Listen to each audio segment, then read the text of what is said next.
guys, I'm Victoria. I'm a senior in high school, and I know that might feel like it's super far away because you're only in 5th grade, but I promise that it will go by super fast. Believe it or not, I was once a 5th grader just like you, sitting exactly where you are, watching a video very similar to this one. I remember when I was in 5th grade, I saw people who were older than me, and they had all the cool things. To me, it was cool when I would see some of the people older than me who had phones, or iPads, or maybe TVs in their rooms, or even the coolest new video game that my parents wouldn't let me have. Maybe you're feeling this same way. You see people all around you with so much access to technology, and you wish that you could be older and just have all of that stuff too. Or maybe you actually already have it. But when I was in 5th grade, I didn't really have any technology at all. And one Christmas, my whole Christmas list was filled with things that revolved around technology and social media. I wanted a phone, an iPad, the newest video game, trendy books, and everything in between. At one point, I even had TikTok and Instagram on my Christmas list because that's how bad I wanted it and honestly believed that I needed it. My grandparents would always make those jokes about how kids my age were so obsessed with technology and media, and at the time, I just thought that they didn't understand how cool it actually was. But now, I see that what my grandpa would tease me about was actually kind of sad, because it was true. Kids just like you and I are being flooded with information and are being very influenced by technology and media, even if we choose not to believe it or acknowledge it. Maybe this means that you slowly start to buy new clothes because you saw someone on TikTok wear a cute outfit or have cute style. Maybe you start to recite jokes from a TV show that you've been watching recently. Maybe media is even influencing you to look at people differently, and maybe the way that their bodies look or don't look. Maybe you got the new video game, so now you're staying up way too late playing it. Or on a more serious note, you've started to become violent in the way that you treat your family and friends because of the violent video games that you and your friends are spending time playing. We are all being influenced by media or technology one way or another, even if it's not directly. It could even be through a TikTok that your friend shows you on their phone, or a movie scene that you happen to see while walking by the living room at a friend's house. It could even be just a billboard on the freeway. It's all around us, and it honestly seems pretty impossible to escape. It's important to acknowledge that the enemy isn't necessarily trying to get us to do things that we know are wrong, like murder, but he really just wants our attention on anything that isn't holy, anything that leads us away from Jesus and towards him. Our attention is slowly consumed by media, and we begin to lose focus of Jesus, and now, without even realizing, our mind has begun to prioritize the temporary and trendy satisfaction of social media and technology rather than prioritizing the most important thing, which is Jesus. Let's turn together to our Bibles. We're going to flip to John 15, and we're going to read verse 5. John 15, verse 5 tells us, "I am the vine, you are the branches. If you remain in me and I in you, you will bear much fruit.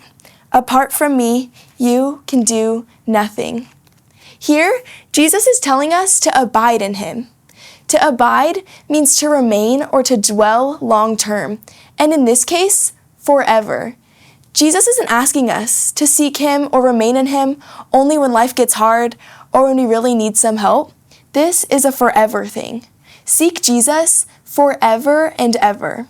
Once someone described it to me this way: Jesus doesn't say that he is the vine and we are the grapes, because grapes ultimately fall off or get picked off the vine. But Jesus says that we are the branches, which means that we get to grow fruits in partnership with Jesus, but we get to stay connected to him even when the fruits move on to the next stage or fall off the vine. We're called to be branches and not grapes. Now, you might be wondering why I'm talking about social media and technology and now about grapes and branches. But I do it to show that Jesus tells us to abide in him. But yet the world is constantly trying to tell us to abide or remain focused on the ever-changing trends. We simply can't abide in both. We can either choose to believe the truths that Jesus speaks about us or believe the lies that the enemy tries to convince us of through media and the messages of the world. We must choose to consciously abide in Jesus and His words. The world will try to convince you and tell you that you aren't loved or maybe not loved enough, but Jesus loves every piece of you and every piece of your story. The world will try to convince you that you're not known by anyone unless you're extremely famous or super rich, but Jesus knows you better than you will ever even know yourself. The world will try to convince you that you're not pretty enough, even though Jesus says that you're fearfully and wonderfully made. If the enemy can get you to believe that you aren't already enough, then he has succeeded. Because after all, that's his whole goal.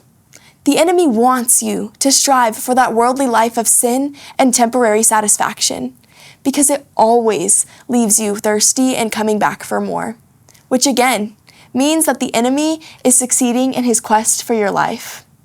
The enemy knows that you most likely wouldn't just talk to him or be his friend, but he also knows that we have no problem scrolling for hours on TikTok. So, the enemy will dwell among media and technology without us even realizing. There's a real spiritual enemy in the world, and he uses technology as a weapon because he can see that it's a real weakness for us. He finds us in points of weakness where our mind is distracted by the world and not focused on God. If our face is constantly in our phones, then how often is it in our Bible? Our screen time might be 8 hours, but how much time did we spend with Jesus today? I don't say this to guilt trip you because I'm asking myself these same questions. But I say this to point out that a life without Jesus is a life that will never be fulfilling and a life that always leaves us needing more. Social media and technology will always leave us wanting more, but Jesus fills us up completely with His abundance. These are just some examples of how technology and media have begun to consume our lives. Now, I completely understand that this might seem scary, and maybe you're even beginning to ask yourself the question, what am I supposed to do about this? This isn't me telling you to absolutely isolate from all media or to never use technology again, because we both know that that would be completely unrealistic. But this is me saying to be aware of all the lies and distractions that the enemy will feed you. Being aware is the first step, but we also need to actively be feeding ourselves with the truth to combat those lies we consume all day. That might mean changing the music we listen to or the shows we watch. That might mean increasing the amount of time that we spend in prayer or in solitude. It might mean staying in a community that can really hold us accountable. The enemy doesn't like to see Jesus succeed, so the enemy tries to keep you distracted from the Lord's faithfulness and goodness. So maybe isolating isn't the answer, but remaining focused on Jesus every single day might be a better answer. In other words, abide in Jesus and not the world. We're going to turn to 1 Corinthians 10:31 in our Bibles.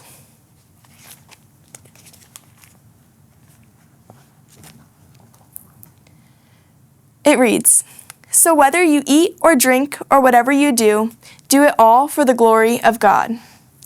I want to emphasize that. Do it all for the glory of God. How can we glorify God through media and technology if the enemy has already claimed it? We serve a God that's stronger than the enemy. We must intentionally glorify Him in everything, including our use of social media and technology. Maybe this means spending less time on it. Or for you, maybe this means not posting videos to inappropriate songs, even if they're super trendy. Maybe this means not making fun of something or someone that you see on social media. It will look different for everyone, but we have to stop giving the enemy a foothold in our lives, and instead, we must choose to glorify God in every aspect of our lives. As we begin to close out, I would love to read Romans chapter 12, verses 1 and 2 with you.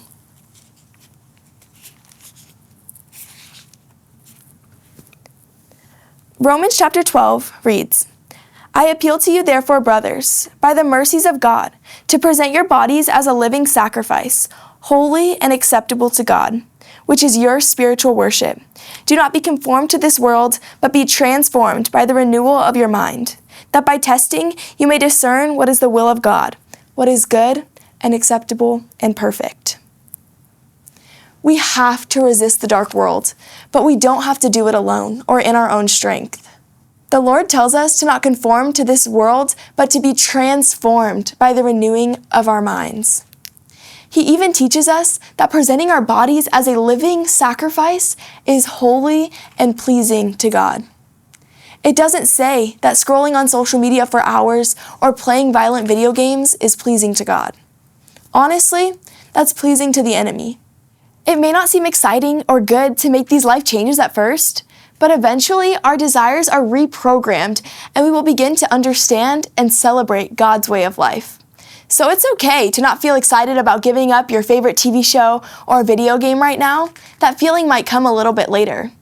We must learn to resist the temporary and tempting lifestyle of the world and instead look to Jesus and live a life that glorifies Him in everything.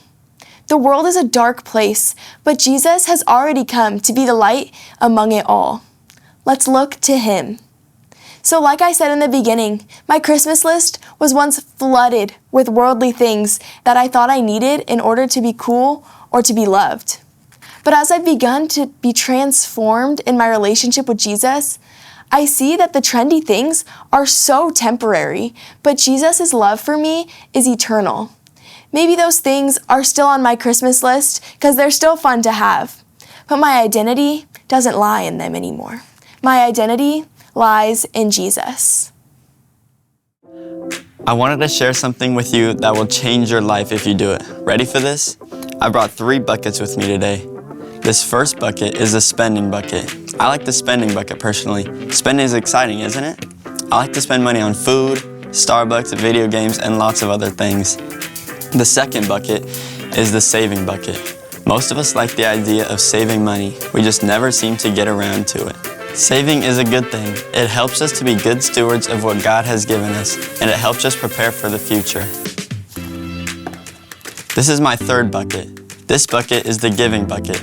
Most people think giving is a good thing, but we only give if we have anything left over after the spending and savings bucket.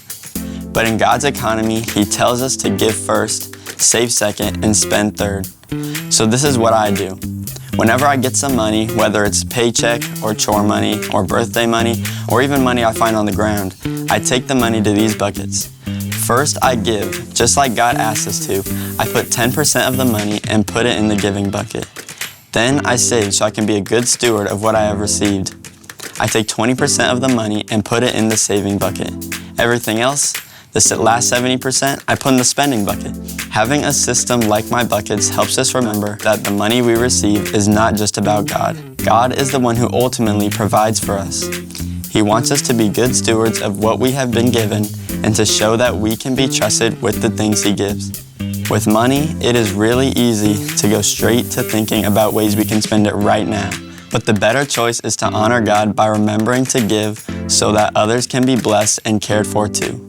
Giving also shows God that we're thankful for what He has given us. 10% is a great amount to start giving. Then let's keep showing how we can make wise choices by saving for the future. But what do we do with the 70% that's left over? God tells us to enjoy it. Maybe the bucket system isn't the best money management system for you, but no matter what, getting into the habit of giving will change your life. You can give today by bringing your offering money to church or by talking to your parents about giving online.